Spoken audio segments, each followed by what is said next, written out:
Ora vivam!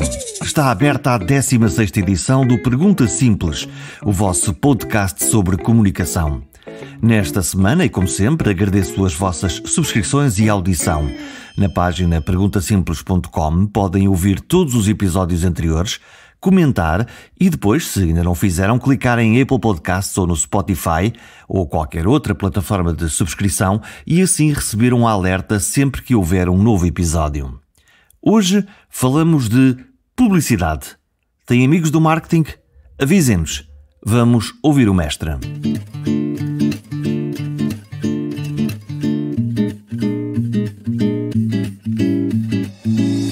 Contar uma boa história é sempre um dos mais fascinantes exercícios de comunicação. Se calhar é mesmo o único exercício.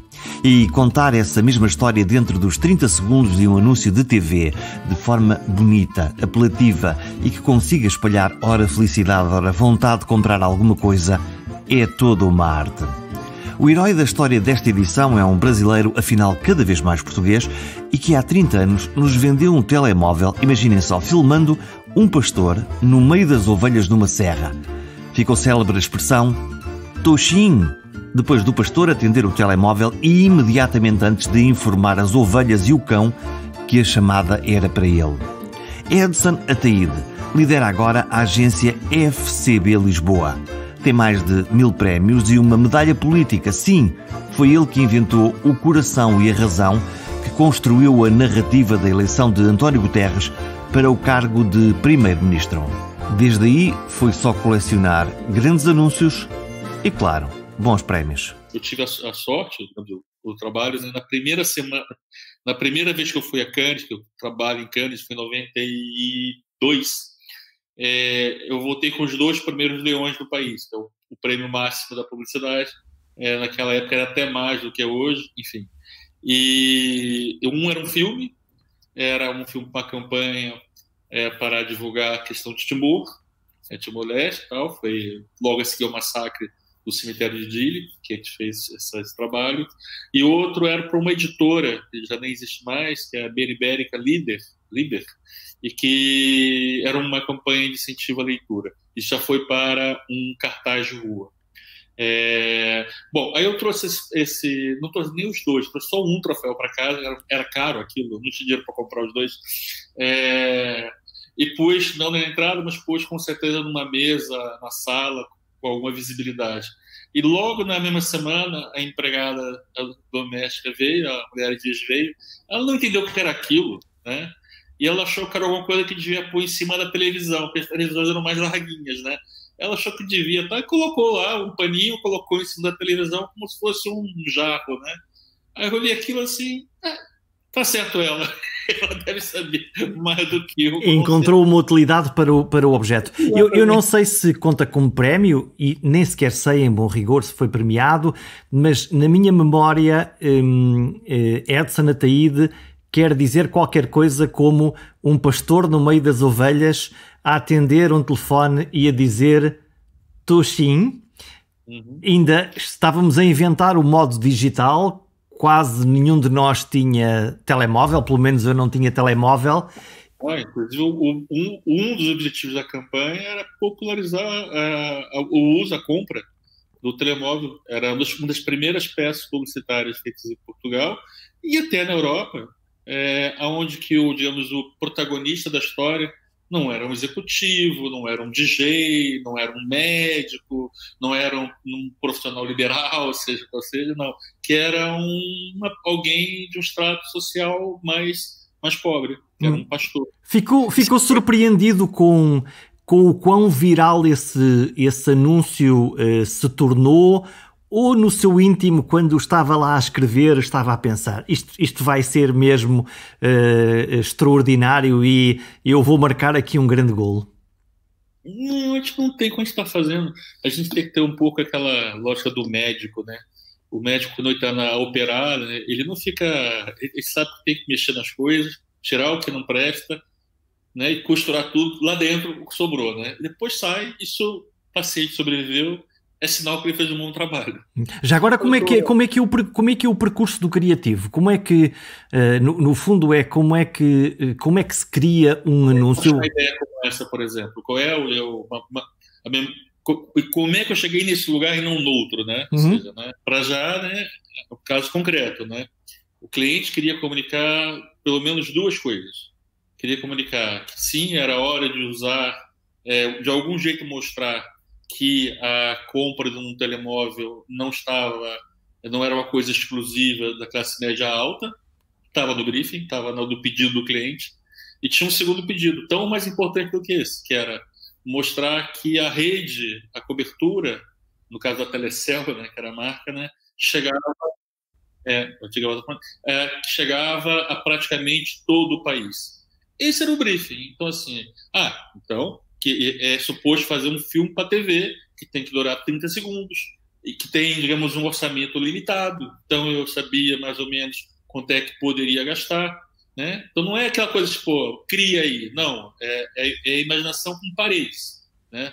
A coisa tanto será bom se eu conseguir imaginar muito dentro dessas baias todas, né?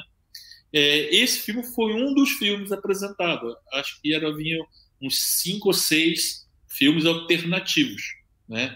Esse foi o escolhido pelo cliente, poderia ter escolhido outro. Portanto, propôs 5 filmes que corporizavam esta ideia de que a Telecel... Era uma resposta possível ao mesmo pedido. Não é exatamente a mesma ideia, mas era uma resposta possível. Tinha elementos parecidos, né? Alguns eu lembro, outros não lembro mais, mas foi apresentado. E quando eu apresentei, nem sequer talvez fosse o que eu mais gostasse. Eu me lembro que eu gostava muito um que se passava no Alentejo. Eu achava que a piada que estava dentro do filme era uma piada que era mais fácil de contar, né? Então, por natureza, eu preferia talvez essa. Depois tem a produção, e a produção você vai crescendo, né? Como é que vai ser esse personagem? Onde é que vai ser esse lugar? Depois tem a filmagem. Na filmagem tinha lá um cão, e o cão estava realmente lá trabalhando. Não havia cão no roteiro original. Portanto, o cão era verdadeiro e apareceu na publicidade. E apareceu no final, não, filma o cão, esse cão tá ótimo, esse cão tá fazendo papel ótimo, eu vou usar com certeza, sabe? E as ovelhas também reagiram bem, mas assim, poderiam ter reagido mal, né? Então, aí você vai e no final, quando eu acabei de fechar a edição, esse foi até um filme que eu participei muito ali no artesanato dele, som, locução, tal, vai pro ar. Fui pro ar. Quando vai pro ar, você vira as costas, já está fazendo outra coisa. O paciente já é outro. Então, você deixa que a vida trate dele. Tanto que na primeira vez que ele foi pro ar, e tinha uma veiculação pequena, ele não aconteceu muito. Não, passou meia dúzia de dias, nos horários mais tarde. Isso foi antes do verão. E pronto, era mais um trabalho bom, tá todo mundo feliz, né? Só que ele voltou a ser exibido depois do verão, e aí com mais visibilidade. E aí sim, foi uma explosão. Foi em uma semana aquilo virou um fenômeno popular. A gente agradece, a gente curte, ficou ainda mais feliz de saber que essa história toda se passou em 96, né? 95, 25 anos atrás, é um quarto de século atrás. E se isso ainda existe, resíduos, né, na memória... Continua a ter graça o anúncio? Continua a ter graça. Eu semana passada, eu estava fazendo um seminário, um webinar via Zoom, lá para o Brasil, para um grupo de cineastas no Brasil, e encaixei esse filme no meio, porque fazia sentido com o que eu estava contando. E eles adoraram, né? E ninguém questionou o tempo, ou seja, parece que aquela ideia, aquele movimento, aquela história, aquele cinema foi filmado semana passada. E, portanto, fazia sentido. Se eu tivesse agora a possibilidade, neste dinheiro todo que vem da Europa, na bazuca, pudéssemos incluir uns bons milhões para que o Edson não tivesse essa barreira, essa caixinha do orçamento, para criar o anúncio perfeito, dedicava-se a fazer o quê? Qual é que era aquele anúncio ou aquela campanha de comunicação, pode não ser um anúncio, onde gostasse de fazer uma coisa extraordinária, sem que lhe dissessem, atenção que só temos este dinheiro para gastar, e imagino que seja sempre menos do que aquele que gostava, ou que gostaria. Não é nem tanto uma questão de dinheiro, embora, como é óbvio, né, se você está falando, não, vamos mudar o mundo, precisa de mais dinheiro do que vamos vender um gelado no verão, né? É uma questão mesmo de proporcionalidade, né? Agora, se perguntasse uma coisa que eu adoraria fazer agora, é algo possivelmente relacionado à questão da Covid, mas mais relacionado a uma questão de ética. Muito bem. O que é que nós criaríamos com a Covid? Onde é que punha o ponto? Não, o ponto que eu gostaria de apanhar, mas eu sempre gostaria de apanhar esse ponto, sempre que há uma crise, seja uma crise econômica, uma crise sanitária, teremos agora uma crise econômica ligada à sanitária, ou uma crise que pode haver de segurança pública. Uma vez, por exemplo, já chego a essa parte. Eu acho que é importante vender as coisas que são racionais e lógicas ligadas a esse evento, né? Então, com certeza, se você falar de Covid, tem que ter campanhas didáticas ensinando as pessoas a lavar as mãos, distanciamento, eu não estou discutindo isso.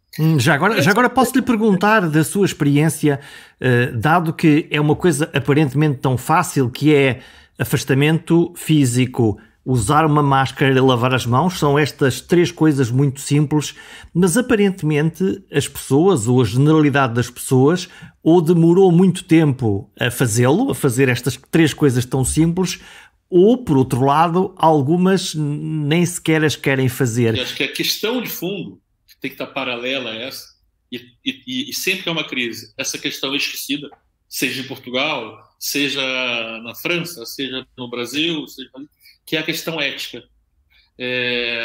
Se você consegue explicar para as pessoas, questioná-las do ponto de vista ético, ou seja, se o seu comportamento é ético ou não, e o que é ético, e o que você poderá cobrar do outro, você está fazendo um contributo enorme para que as pessoas, saibam lidar melhor com os problemas.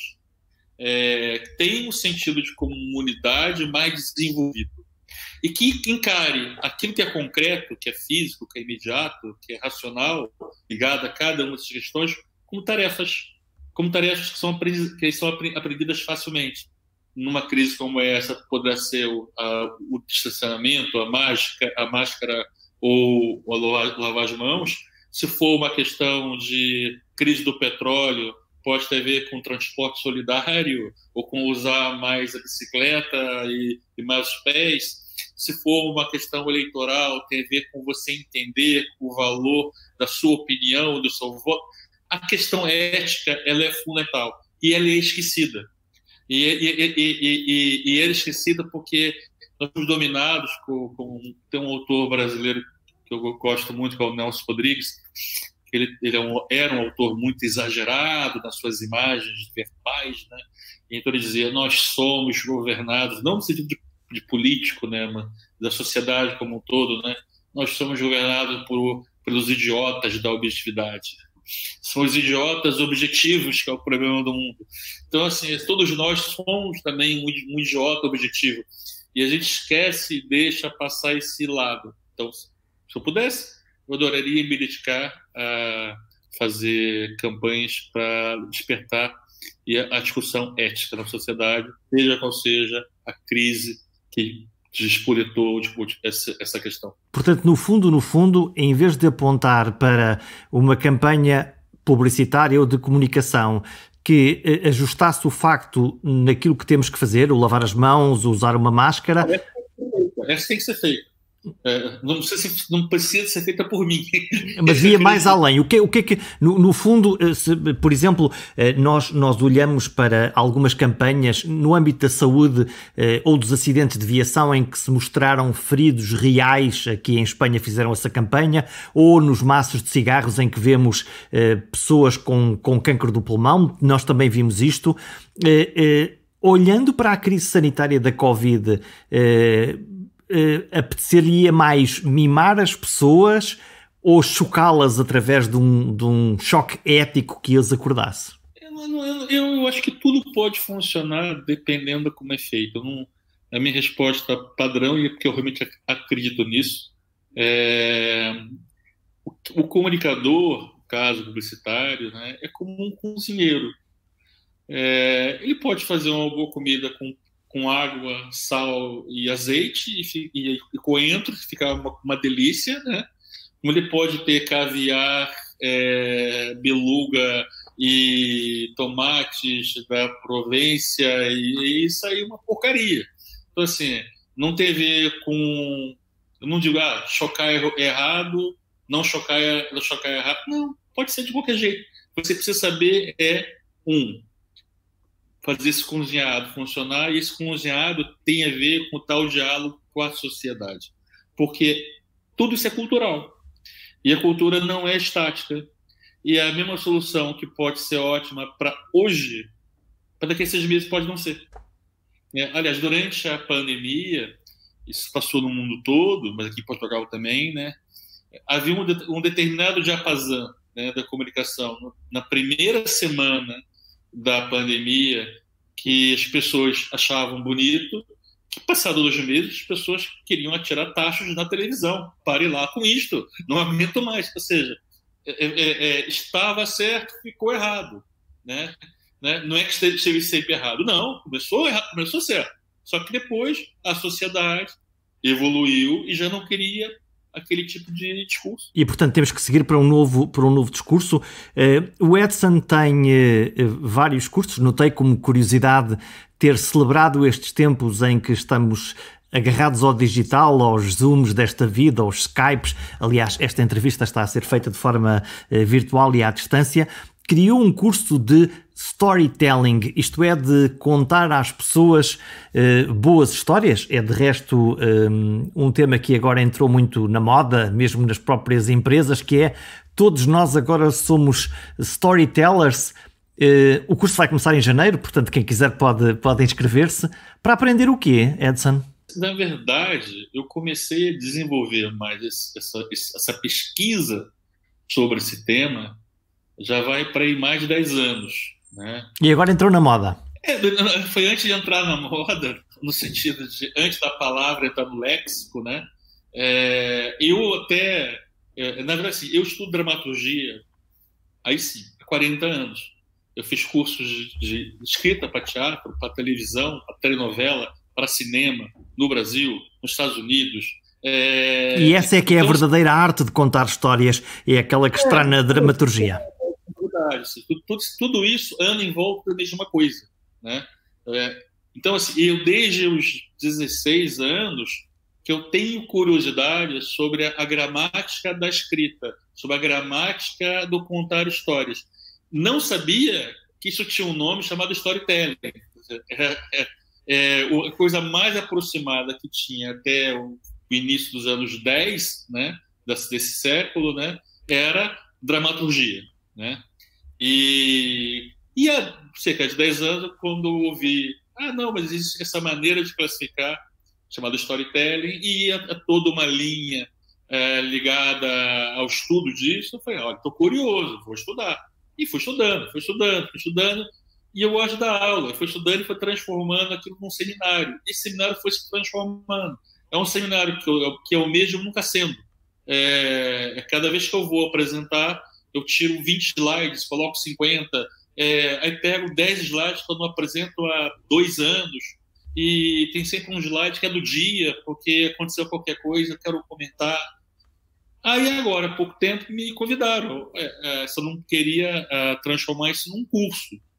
E eu adoro dar aulas, mas realmente é impossível para mim assumir compromisso de dar aula, mas agora, com o Zoom, então, se calhar, eu já consigo. Então, vamos tentar um curso de 2 meses, né? Uma vez por semana, em X horas, mas assim, eu já vou conseguir me organizar para conseguir dar essas aulas. Se funcionar, capaz de dar mais vezes. Vamos a uma dica. Mas a pessoa não sabe, ela não sai do curso aprendendo a escrever, nem aprendendo a contar histórias. O objetivo é entender os mecanismos que faz com que as histórias existam. Portanto, aprendendo a mecânica. Aprendendo a mecânica de como funciona. Também. Por incrível que pareça, muita gente são excelentes contadores de histórias e não tem noção, que é intuitivo, né, que há uma maneira de fazer, né, e que se ele já faz bem, se ele estudar, o que vai acontecer é que ele vai conseguir fazer isso mais vezes, porque ele terá encontrado ali a sua maneira de estar, como alguém que canta muito bem e que vai num professor de canto, né? Ou seja, o professor não vai ensinar ele a cantar necessariamente, né? Vai ensinar ele a poupar a garganta, a projetar a voz, ele vai entender realmente o nome de cada nota, e vai acontecer isso. Então, esse curso pretende isso. É óbvio que a pessoa deverá sair do curso melhor do que entrou. Se ela tem, mesmo que ela não saia sabendo contar uma história, ela sairá sabendo por que ela não sabe, né? E o que ela pode tentar fazer. Estou realmente bastante curiosidade para saber como é que vai correr.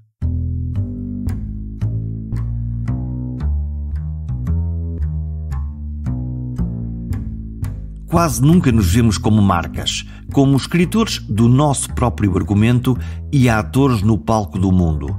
O storytelling, ou a arte de contar as histórias, pode dar-nos ferramentas para difundir melhor a nossa narrativa. Mas antes de colorir a história, há que saber qual é, afinal, a nossa missão no mundo e assumir que a nossa história é nossa. Não viemos só ver a bola. Nesta segunda parte falamos de heróis em grandes histórias. Alguns que quiseram ser muito heróis e outros que queriam era paz e sossego. Como o Papa Francisco. Ou antes pelo contrário, como o caso de Cristiano Ronaldo. Fazer a história e contar a história. A sua. Olha, isso tem tudo a ver com storytelling, realmente, né? Que se você é o protagonista da sua história, e por incrível que pareça, nem toda a gente é protagonista da própria história, né? Se a pessoa, se ela quiser se destacar, ela tem que entender como é que o outro percebe ela, como é que o outro entende o personagem dela. Então, ela vai ter que entender o contexto em que ela viveu, né? Porque esse percurso é o que poderá, de algum jeito, ser lido pelo outro e daí trazer mais ou menos curiosidade, né? Se não tem, como é que pode construir esse background, essa coisa em volta de si mesmo, que poderá atrair a atenção e também de quem, né? E tudo isso bem feito ou feito que poderá te dar a possibilidade de você promover, né? Então, assim, você só promove o que existe, né? A promoção não é criação é uma outra fase, né? Então, eu digo assim, meu personagem, né? Meu personagem sim, eu nasci no Brasil, eu venho de família pobre, eu morei no Rio de Janeiro, na década de 80, viajei para não sei quantos países, trabalho em comunicação, publiquei livros, tudo essa informação, isso tudo junto contribui para um mesmo personagem, né? E depois, a minha maneira de estar na vida fará a cola final, é o embrulho, né? Eu posso contar tudo isso e no final dizer, bom, fulano de tal, é isso, né?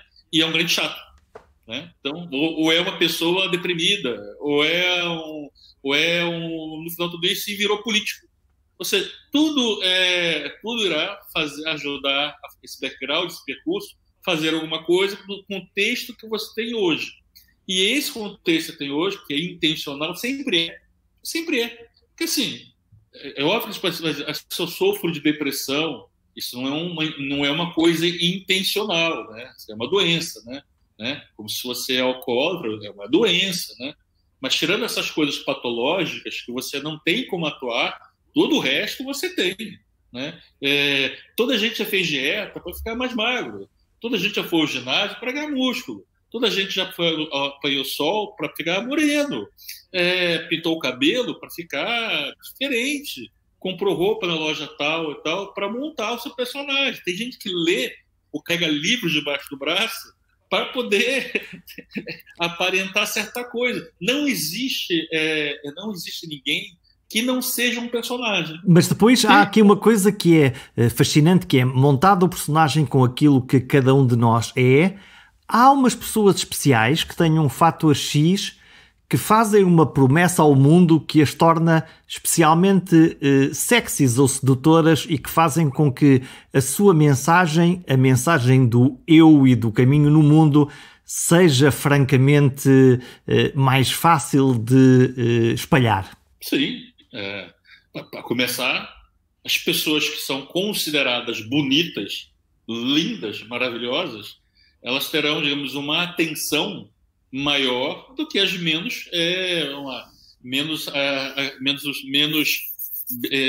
que Deus deu menos coisas para elas, desse lado. Estava procurando a palavra certa. Enfim, o que não quer dizer que só pessoas bonitas que seja interessante, não. Até as pessoas bonitas são bem desinteressantes, né? E aí você vai encontrar, né, em cada sociedade, em cada momento da sociedade, e para cada grupo, né? Aquela coisa de que nem Jesus agradou a toda a gente. É verdade essa frase, né? Ou como eu gosto de dizer, em Portugal, nem o Pai Natal é unânime, né? Então você tem uma coisa que você não vai conseguir agradar a toda a gente, vai conseguir agradar para algumas pessoas. Cada um terá o seu. Pessoas mais carismáticas ou menos carismáticas. Tem a ver com o contexto também. Tem a ver com aquilo também que você quer apresentar. Se você tem muita coisa dentro de você e se você não consegue colocar para fora, como é que você pode reclamar que o mundo não presta atenção em você? Né? Então, você tem realmente maneira, eu tenho isso muito bem, entre aspas, resolvido da minha cabeça, que quando comecei a trabalhar em publicidade, um dos redatores, um dos publicitários que eu mais gostava, que eu era fã dele, né? Chamava-se Neil Ferreira, e eu logo no comecinho vi uma entrevista dele, que ele gostava da entrevista, etc., né? E perguntaram: Neil, você aparece muito, você não tem vergonha? Aí ele respondeu: não, se eu não souber vender o meu produto, como é que você acha que alguém vai me contratar para vender o dele? E esse era um fator-chave. Isso faz todo sentido, ou seja, então nunca tive problema, isso não. Eu acho que faz parte da minha atividade, eu demonstro, se eu sou um comunicador, eu tenho que comunicar, né? Então eu não posso dizer eu sou um bom comunicador e ficar preso dentro do meu quarto. Só eu vou achar isso, ninguém mais vai achar.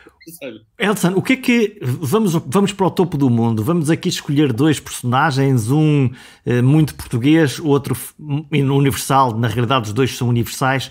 Cristiano Ronaldo e o Papa Francisco. Duas personalidades, além do intrínseco das coisas que eles fazem muito bem e melhor que muitos outros. O que é que esta gente tem de especial? Vamos começar pelo Papa, que eu acho que é aquele que ele criou, né, rapidamente, né, ele demonstrou na prática aquela tese que eu falei agora há pouco, do percurso que faz com que, quando você conhece aquela pessoa, você tenha curiosidade sobre ela. Então, é o fato de ser argentino, é o fato de estar numa comunidade pobre, é o fato de ter se envolvido com o governo militar na ditadura argentina e ter saído dele e ter se penitenciado e se penitenciar até hoje. É o fato de ter feito voto de pobreza. É uma grande história. É uma grande história. É uma grande história. Aliás, quem viu o filme Dois Papas na Netflix, é impressionante como o tempo de tela dele é maior que o do Ratzinger, que também tem uma história interessante, mas ele não é uma pessoa muito empática, o Ratzinger, né? E você está contente, você tá bom, do Ratzinger já entendi, tá ótimo, tá tranquilo, deixa eu ver mais o Papa aqui, deixa eu ver mais o Francisco, né? Então, aí eu considero assim, ele demonstra que ele fez todo um percurso para velhinho conseguir explicar que o personagem dele é aquilo, e ele é um grande comunicador. Um bom padre sempre é um grande comunicador. No caso do Cristiano, eu acho que ele é uma coisa bem diferente. Ele tem também esse percurso que o torna ele interessante, mas dentro do mundo do futebol não é um percurso único. Ou seja, é muito comum esse percurso de ser pobre e de vencer, e sofrer, e ter a mãe, o pai para sustentar, etc. É meio tipo, no meio do futebol é meio banal, né? Como é que ele consegue se destacar? Aí tem a ver com o lado atlético, na verdade. Ele deu a volta a esse tema de uma maneira muito única, né? Não, você acredita que o Cristiano ele não nasceu super-homem, ele tornou-se um. E isso é muito forte. Cristiano Ronaldo é a história verdadeira do herói que se constrói batendo recordes desportivos acima de qualquer um dos seus pares. Ele é aquele. Há dois tipos de heróis que dentro do seu percurso, né? Que é um que ele renega o seu heroísmo, mas a missão obriga ele a assumir esse heroísmo, e o Papa Francisco é isso. O percurso dele é assim: eu não estou preparado para isso, eu não quero isso, mas sou obrigado aí. Bom, já que eu sou obrigado aí, farei disso a maior coisa da minha vida, né? E é um outro tipo de herói, que é aquele que, não tendo a varinha mágica, não tendo ali na mão a oportunidade, ele não desiste, não. Eu vou criar a minha oportunidade, eu vou fazer.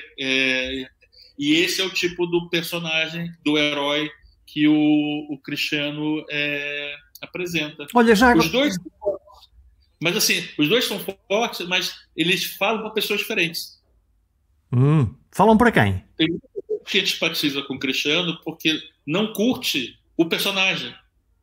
Porque eu não quero para a minha vida isso. Eu não tenho. Eu bato palma. Quer dizer, eu estou falando eu, não outra pessoa, né? A pessoa até bate palma, diz que ele tem valor, mas não inveja, no sentido assim, eu não. Aliás, até incômodo. Por como eu não pretendo fazer isso na minha vida, ele existir, de certa maneira, é uma prova de que eu estou errado. Né? O Papa Francisco é o herói que recusa, isso é mais fácil de você empatizar.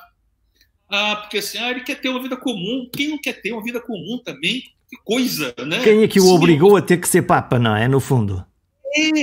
Essa chatice eu não aceitava. Mas assim, quer crer que não aceitaria, porque a humildade é um valor muito comum, é muito, muito caro em países latinos, né? Aí depois também tem a ver com isso, né? Em que contexto cultural que você vai estar, né? E tudo isso interfere também na leitura das mesmas coisas. Já que estamos a falar de mitos e de grandes sucessos, gostava de ouvir a tua opinião sobre, e mantemos-nos em Cristiano Ronaldo, mas olhando para uma personagem, uma personalidade que é Fernando Santos, e para um momento na história, que é o momento maior do futebol em Portugal, com um treinador que diz, antes dos outros todos, eu vim aqui para ser campeão e ninguém acreditou, e chega-se a uma final em que o herói tem que sair de campo e sobram os 10 normais ou os 11, porque entretanto entrou 11 normais numa final em que a probabilidade de vencer é baixa. Você acabou de montar uma narrativa.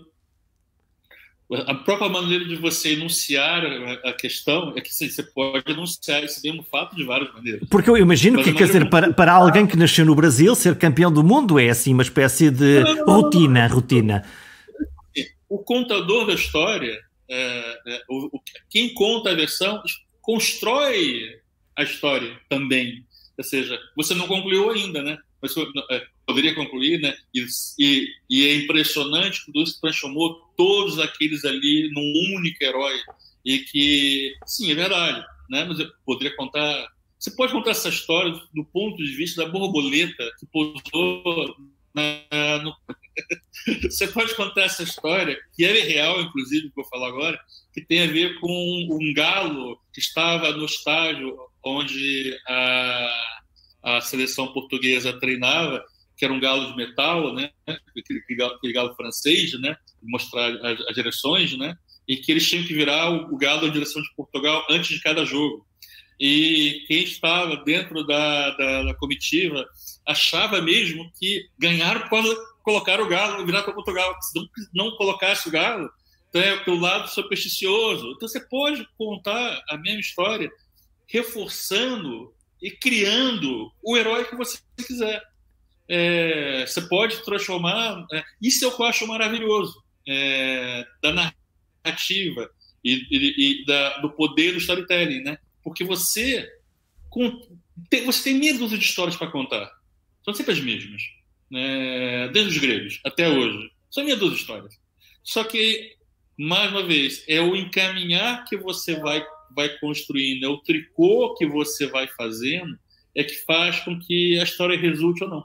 O Edson está ligado a uma história que eu acompanhei porque na altura cobria profissionalmente também isso, que foi ao fim de 10 anos de um governo em Portugal, era o governo de Cavaco Silva, aparece um candidato, António Guterres, hoje secretário-geral das Nações Unidas e, portanto, uma personagem, ela própria também uma personagem global, mas a quem o Edson pintou a narrativa com duas cores, que é o candidato razão e o candidato coração. E funcionou? Olha, foi eleito. Portanto, funcionou. Ser eleito não quer dizer nada, ser eleito apesar disso, né? Mas não, funcionou muito, né? E tanto, para ter uma ideia, esse epiteto, né, razão e coração, né, esse slogan, ele só apareceu nos últimos 5 dias de campanha. Apenas só nos 5 dias. Na minha cabeça, isso, como a música do Vangelis, era uma coisa que tinha acompanhado toda a campanha. A narrativa, ela durou muito tempo. Foi uma campanha muito longa. Foi uma campanha que ela começou 8 meses antes. Nem lembro direito, tem uma história antiga. Tem um quarto século também. Mas eu me lembro que foi uma campanha muito longa e eu fui montando as peças ao longo do tempo. Então, o elemento coração já existia. O elemento da música do Vangelis já existia. Foi existindo, né? Ou seja, um foi lançado aqui, outro foi lançado ali. O fato dele ser engenheiro, isso ok, foi motivo de conversa no início. Você será tratado como engenheiro. No cartaz haverá engenheiro Antônio Guterres. E aí, no final, na última semana, é que assim, estava taco a taco, né? A gente não sabia, não havia tanta... As sondagens não tinham tanta ciência, nem tanta expansão, como não havia internet, né? Então é outro mundo, né? E estava muito taco a taco aquilo, o que para nós já era uma coisa estupenda, né? Um ano antes, ninguém imaginava que tal coisa fosse possível. E aí eu precisava fazer o último cartaz da campanha. Ia ser apresentado e aprovado num dia, ia ser produzido e colocado na rua. Ou seja, 5 dias só no ar. Só que ia ser colocado 5 dias no ar e ia estar em todo o país, né? Ou seja, seria aquele cartaz que cada pessoa, quando fosse para a sua zona de voto, para a urna, passaria por ele, né? Ou seja, então é o último recado. Então e aí eu estava e não tinha tempo nenhum, esqueceram de me avisar isso. Me ligaram assim: olha, precisa apresentar amanhã. Obrigado. Eu nem era contratado, fazia aquilo de amizade só, eu tinha um emprego, né? Então eu fui trabalhar, né? Fui juntando vários conceitos, tais conceitos. Ele é um candidato muito humano, mas as pessoas já sabem que ele é muito humano. Durante a campanha isso foi bastante mostrado. Mas ao mesmo tempo, não, mas ele é engenheiro, então alguém que vai de algum jeito, é racional, emocional, razão, emoção, razão e coração. Foi um processo de 1 hora, no máximo.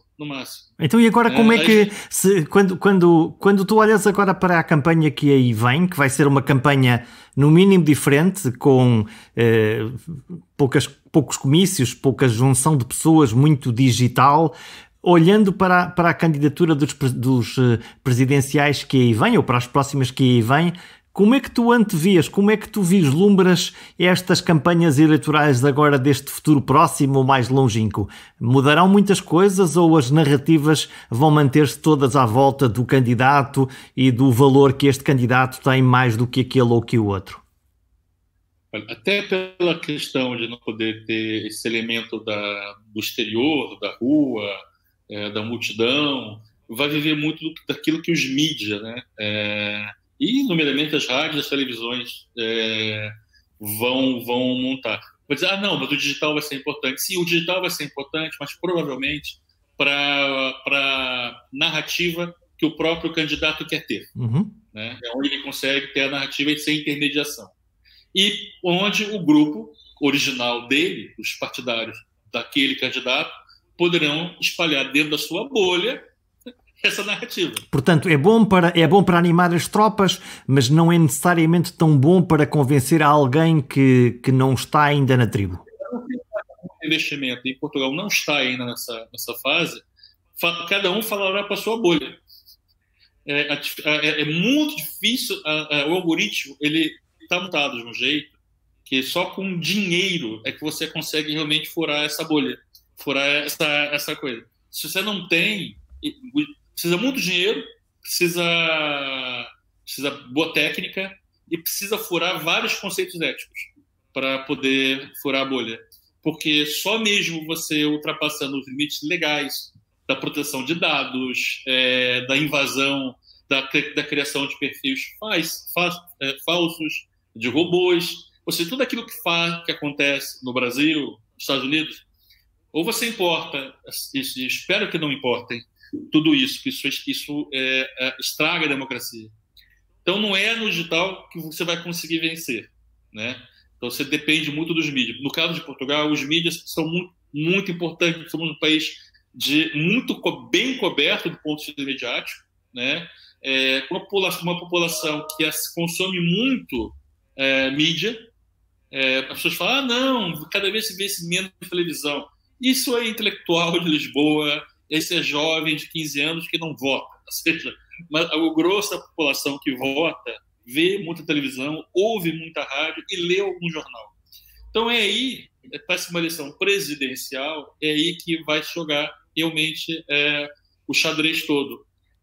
Mas assim, xadrez nenhum, né? Xadrez para os outros, né? Para o Marcelo é jogo de dama, né? Ou seja, os outros é que vão ter que se virar para conseguir, de algum jeito, né, chegar próximo de, pelo menos, causar algum tipo de arranhão ali no tornozelo do Marcelo, né? Como é que vês do outro lado do Atlântico, nos Estados Unidos, com uma eleição resolvida, aparentemente nos votos e colégio eleitoral e por aí fora, e todavia o candidato a presidente ou quase ex-presidente que continua alegremente a manter a narrativa, isto é tudo uma mentira, afinal quem ganhou fui eu? Sim, assim, tem aquela frase que os americanos gostam muito de usar, né? Que isso aqui é um país livre, né? Cada um pode achar ou pensar o que quiser, né? E o Trump é basicamente hoje em dia um Napoleão de hospício, né? Ou seja, né?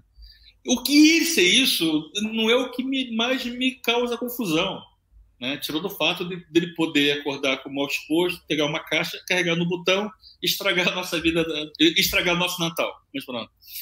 É a legião de milhões e milhões e milhões de americanos que fingem também não ver a realidade, e isso também não é o que choca mais.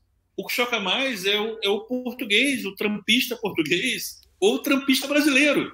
Isso é que eu acho assim, né? O tipo mora em Massamá, tem a vida difícil, tem um trânsito horrível, perdeu o emprego, e mesmo assim ele está em casa a gritar viva Trump, pare de contar os votos. Isso é que eu acho,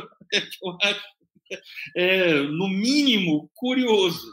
Todas as grandes histórias merecem ser contadas e já em janeiro, Edson Ataíde ensina como se criam grandes histórias num curso online.